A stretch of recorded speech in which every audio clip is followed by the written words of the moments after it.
Boa noite, boa noite, boa noite, boa noite vocês também aqui comigo. Encarnados todos nós aqui, boa noite também aos nossos irmãos desencarnados.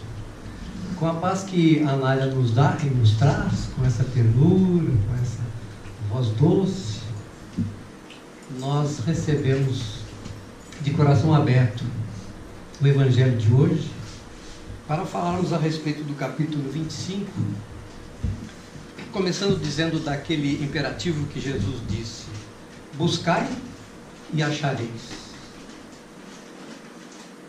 É tão fácil para nós dizermos isso, e é tão profundo a nossa busca, porque à medida que nós aprendemos a buscar, automaticamente nós encontramos a paz, encontramos o amor através do Evangelho que Jesus nos deixou e que Kardec também compilou e codificou, trazendo assim o Espiritismo, criando aí o Espiritismo.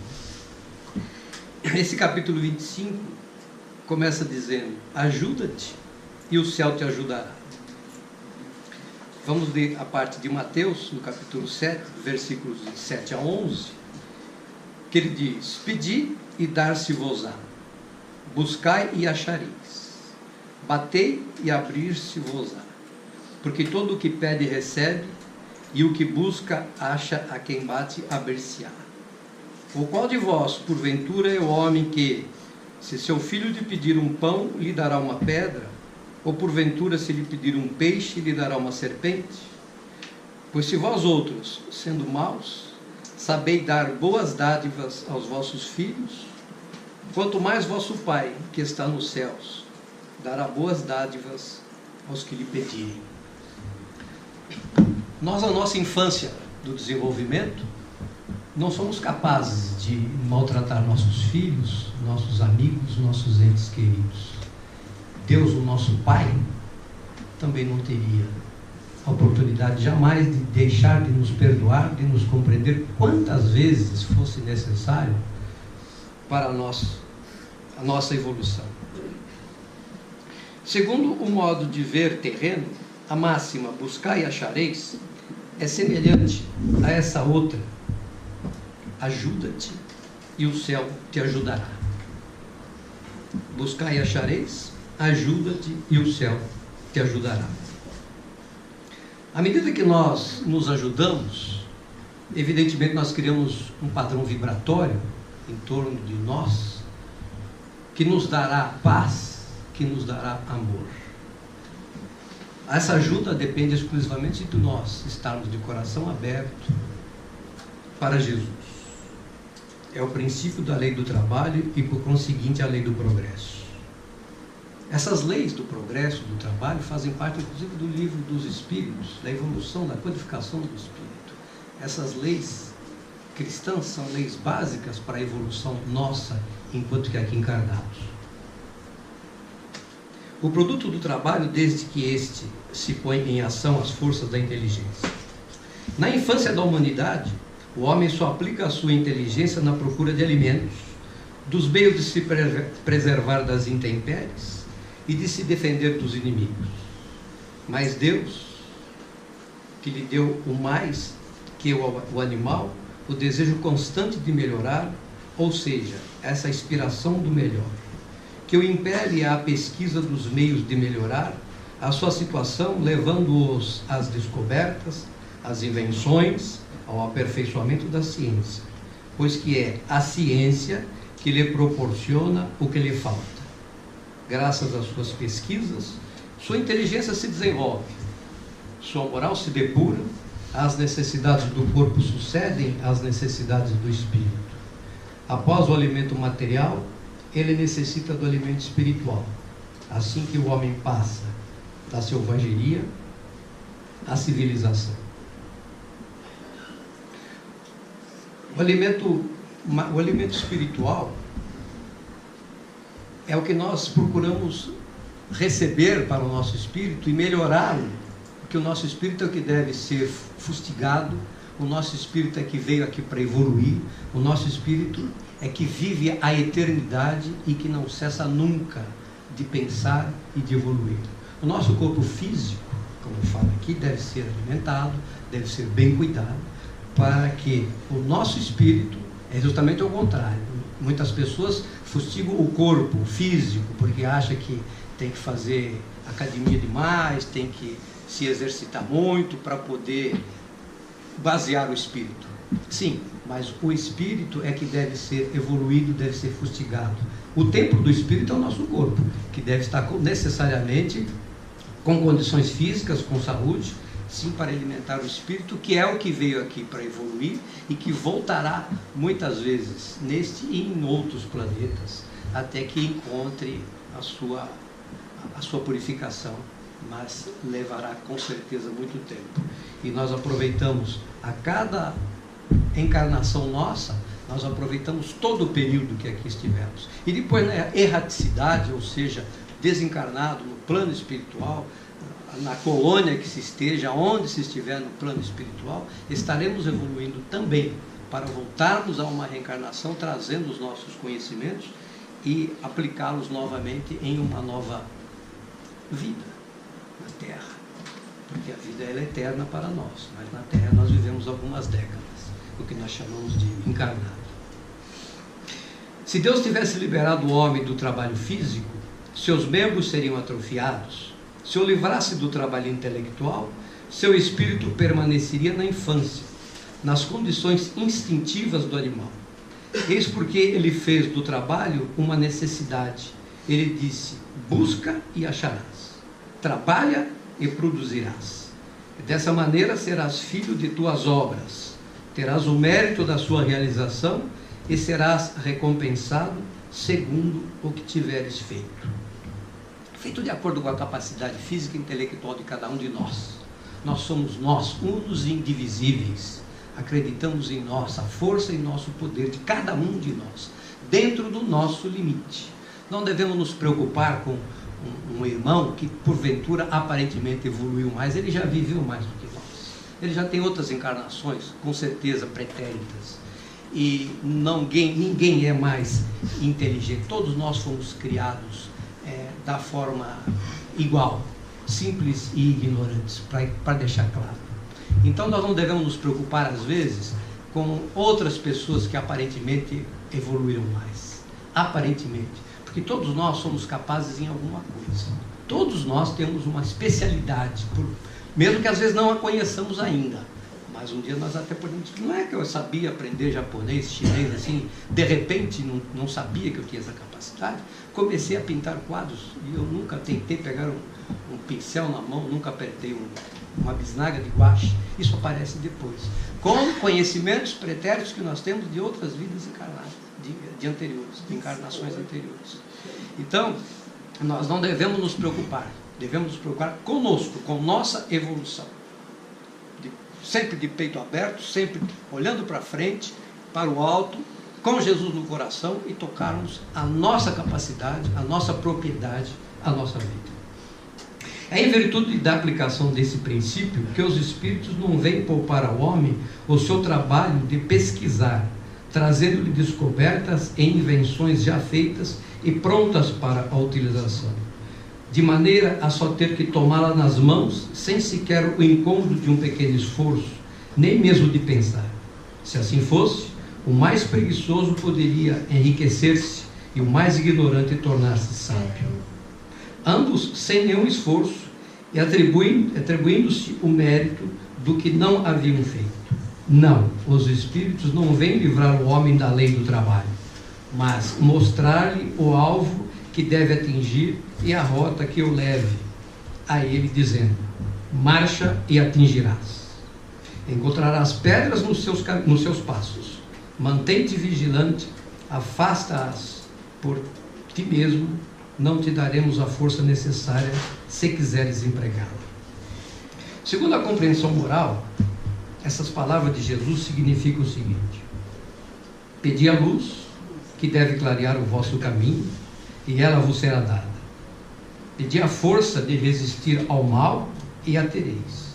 Pedi a assistência dos bons espíritos, e eles vos ajudarão, e como o anjo de Tobias, vos servirão de guias.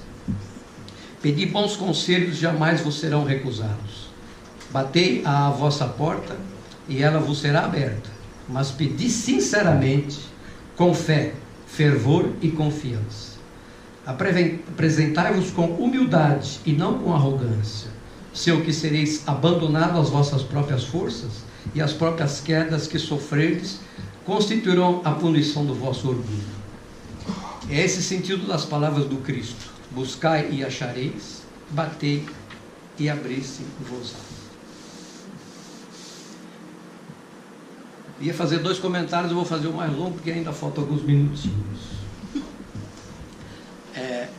Acho que todos já viram, porque isso rolou bastante aí pelo meio espírita, falando do caso do sábio que caminhava com seus discípulos e encontraram uma pessoa com o carro atolado no barro, sentado, orando, pedindo a Deus que ele precisaria resolver a sua situação. O sábio passou direto com seus discípulos. Mais à frente encontrou uma outra pessoa na mesma situação, blasfemando, falando alto, exagerando até um pouco dentro de sua ignorância, mas fazendo todos os meios para tirar o carro. O sábio falou: vamos ajudá-lo e vamos devolver esse carro. E ajudou, ele agradeceu e foi embora. Os discípulos perguntaram: mas nós não ajudamos aquele que orava, aquele que humildemente pedia a Deus, e ajudamos esse? Aquele pedia que Deus fizesse por ele. Este estava disposto a resolver o problema dentro do seu desconhecimento, não orava, mas trabalhava. Portanto, a gente deve primeiro nos dedicar e fazer o que nós sempre falamos no início. O nosso esforço, o nosso trabalho, pedindo a Deus, orando sempre sim, mas fazendo a nossa parte. Se nós cruzarmos os braços e orarmos, rezarmos, enfim, a vida inteira, nós não teríamos evoluído um passo. Porque Deus não nos quer preguiçosos, nos quer criativos, trabalhadores e evolutivos.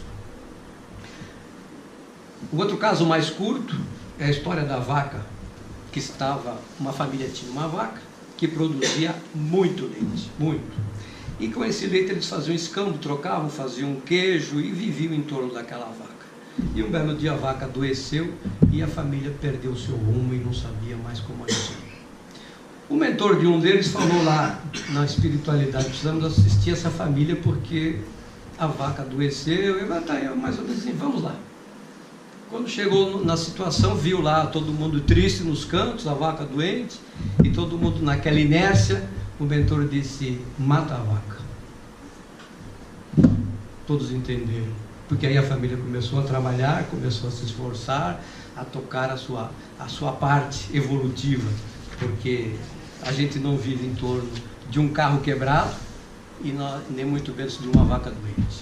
Se nós temos que tocar o nosso carro, nós temos que desatolar o nosso carro, como temos conhecimento espírita, como acreditamos em Jesus e vivemos o que Jesus tenta nos ensinar, oramos sim, mas empurrando o carro, não pedindo que Jesus ou que Deus tire o carro dali para nós, porque com certeza ele não sairá sozinho.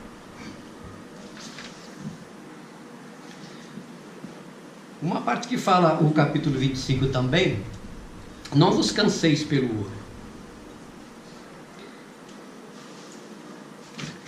As palavras de Jesus se referem a nós não nos cansarmos, resumidamente nos dias nossos de hoje, que nós acabamos de falar. Não nos cansemos pelo ouro que a traça há de roer, as joias há de sumir, o ladrão há de roubar, e ficará tudo absolutamente aqui nesse mesmo plano, nesse mesmo lugar, na terra.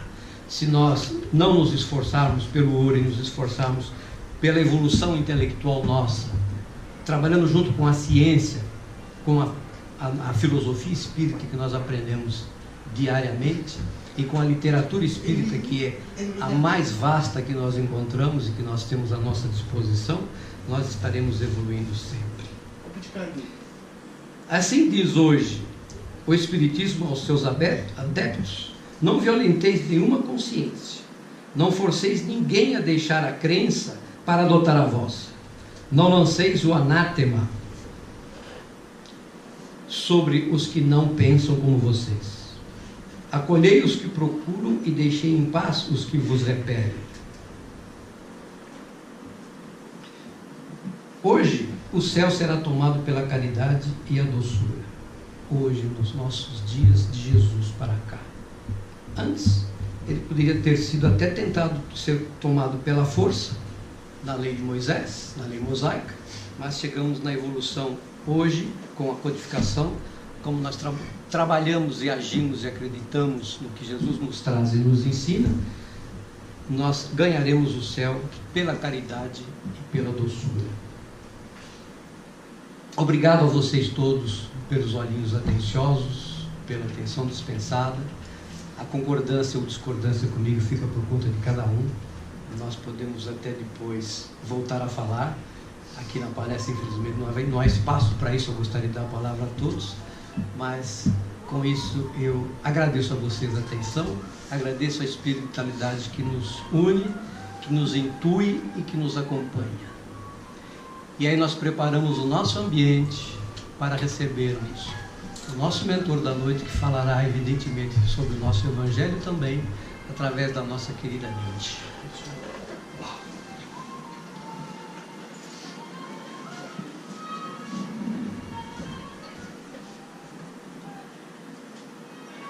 Boa noite, amigos. É um prazer estar entre todos nesta noite, ouvindo as palavras que foram proferidas pelo nosso querido companheiro de trabalho, e que foi, acima de tudo, um estímulo a que nós superemos as dificuldades do dia a dia e nos colhamos ao trabalho em busca daquilo que realmente queremos. Porque nada cairá do céu sem esforço nosso. Isso é o que, em tese, diz Jesus, quando ele se refere a: se você quer alguma coisa, na palavra que hoje se usa, corre atrás. Se você deseja crescer, estude e trabalhe. Se você quer produzir algo de bom, se dedique à pesquisa. E é isso que a doutrina nos ensina sempre. E quando nós falamos em termos de trabalho, esse trabalho espiritual ou trabalho material, realmente exige de cada um uma dedicação, um complemento maior, um estudo mais profundo, uma abertura nos seus dias para encaixar isso que queremos. E eu vou me referir com cuidado e com delicadeza e com a permissão do meu mentor, a nossa vida no momento do Brasil. Eu sou brasileiro, vivi no Brasil. Hoje eu observo daqui do plano espiritual um povo triste, sofrido e desacorçoado, em busca de algo que às vezes está à sua frente, mas que o seu olhar menos atento deixa escapar. Na história da humanidade, muitos e muitos momentos foram vividos igualmente. Guerras, fomes, pestes. Tudo isso foi usado por Deus como um processo de evolução. Por tudo isso nós passamos em encarnações passadas e conseguimos suplantar todas as dificuldades. E aqui vai uma palavra de estímulo a todos que aqui estão, inclusive encarnados e desencarnados. Com muita humildade eu digo: levante a cabeça e busque aquilo que você quer. Busque através do estudo o jovem que quer se formar. Busque através do trabalho aquela pessoa que quer constituir algo de melhor para si. Busque aquela dona de casa melhorar o seu ambiente doméstico através da prece, da dedicação aos filhos, ao fazer uma comida gostosa, ao enfeitar uma mesa com uma flor, para que o ambiente seja mais alegre. Busquemos tudo aquilo de bom, sem esperar que caia do céu, que não cairá. Não é esse o objetivo da encarnação. Como ele nos disse, o nosso palestrista, nós estamos aqui para crescer. E mesmo no plano espiritual, como eu me encontro hoje, eu ainda estudo e muito para poder retornar às minhas atividades no plano terrestre com mais capacidade para exercê-las. Então, no Evangelho de hoje, na palestra de hoje, nós recebemos um estímulo para arregaçarmos as nossas mãos, para levantarmos a nossa cabeça e enfrentarmos as dificuldades que possamos ter, ou que viemos a ter, ou que teremos no futuro, com galhardia, com entusiasmo, com prazer de trabalhar, com prazer de estudar, sempre apoiado naquilo que Jesus nos ensinou. porque ele era também um filho de um carpinteiro, e ele também trabalhava com o pai, e ele também produzia, e ele também ajudava a sua mãe. O exemplo de Jesus deve ser seguido, e a gente não deve esperar que caia do céu as coisas que queremos.